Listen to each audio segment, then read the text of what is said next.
Baik, bismillahirrahmanirrahim. Assalamualaikum warahmatullahi wabarakatuh. Pada kesempatan kali ini kami dari kelompok 13 akan mempresentasikan hasil pengamatan kami mengenai penjadwalan agregat. Sebelumnya perkenalkan, nama saya Bagus Lihat dengan NIM B94219072 dan teman saya yaitu Fahri Ali Fatoni dengan NIM B94219075.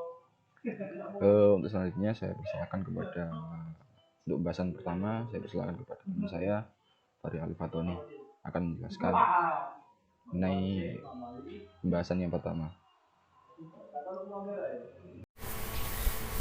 Baik, saya akan menjelaskan tentang apa itu penjadwalan agregat.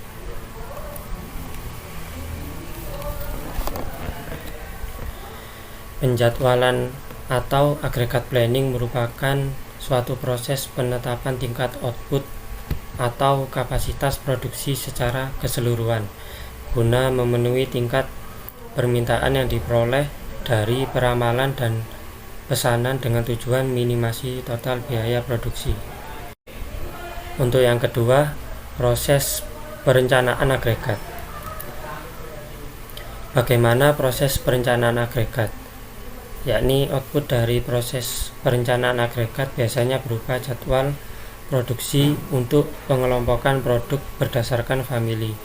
Misalnya untuk produsen mobil. Output memberikan informasi mengenai berapa mobil yang harus diproduksi, bukan pada berapa mobil yang bermerek A, berseri B, maupun berseri C. Jadi, berupa jumlah keseluruhan output yang dihasilkan tiap periode tertentu, bukan berdasarkan tipe. Untuk yang ketiga, metode perencanaan agregat. Metode yang pertama yakni dalam pendekatan intuitif. Manajemen menggunakan rencana yang sama dari tahun ke tahun. Maksudnya pendekatan intuitif ini penyesuaian dilakukan hanya sekedar untuk memenuhi permintaan baru. Apabila rencana yang lama ternyata tidak optimal, pendekatan ini berakibat pemborosan yang berkepanjangan. Untuk metode yang kedua yakni dilakukan dengan menggunakan teori seperti pemrograman linear. Pemrograman linear merupakan teknik pengambilan keputusan untuk memecahkan masalah, mengalokasikan sumber daya yang terbatas di antara berbagai kepentingan seoptimal mungkin. Pemrograman linear merupakan salah satu metode dalam riset operasi yang memungkinkan para manajer mengambil keputusan mengenai kegiatan yang mereka tangani dengan menggunakan dasar analisis kuantitatif.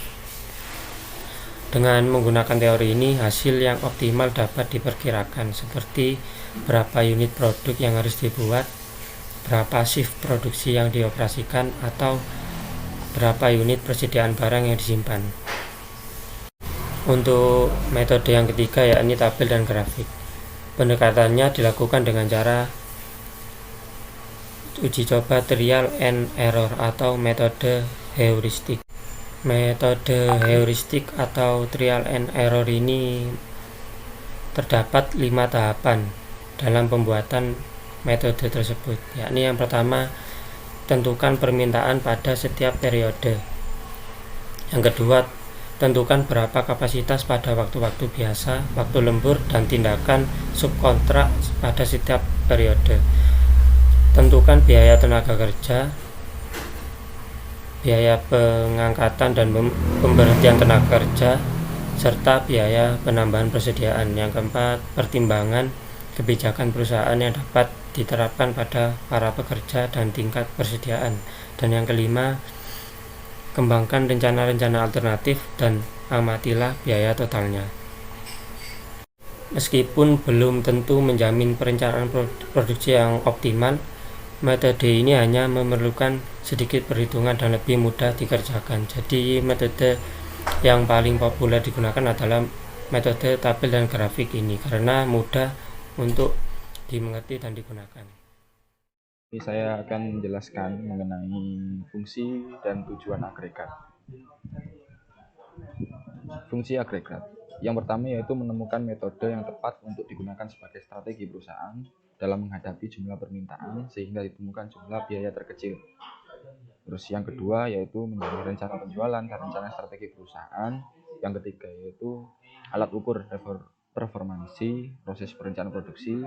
Dan yang keempat yaitu menjamin kemampuan produksi konsisten terhadap rencana produksi dan membuat penyesuaian. Dan yang kelima yaitu memonitor hasil produksi aktual terhadap rencana produksi dan membuat penyesuaian. Yang keenam yaitu mengatur persediaan produk jadi untuk mencapai target dan membuat penyesuaian. Persediaan produk jadi untuk mencapai target dan membuat penyesuaian. Yang ketujuh yaitu mengarahkan penyusunan dan pelaksanaan jadwal induk produksi. Lalu tujuan agregat sendiri itu yang pertama yaitu mengembangkan perencanaan produksi yang feasible pada tingkat menyeluruh yang akan mencapai keseimbangan antara permintaan dan supply dan memperhatikan biaya minimal dari rencana produksi yang dibuat. Nah, walaupun biaya bukan salah satunya bahan pertimbangan. Yang kedua yaitu sebagai masukan perencanaan sumber daya sehingga perencanaan sumber daya dikembangkan untuk mendukung perencanaan produksi. Yang ketiga yaitu meredam stabilisasi produksi dan tenaga kerja terhadap fluktuasi permintaan. Seperti itu. Cukup sekian presentasi dari kami. Apabila ada pertanyaan, teman-teman bisa bertanya pada forum nanti. Cukup sekian. Mohon maaf apabila ada kekurangan dari saya. Wassalamualaikum warahmatullahi wabarakatuh.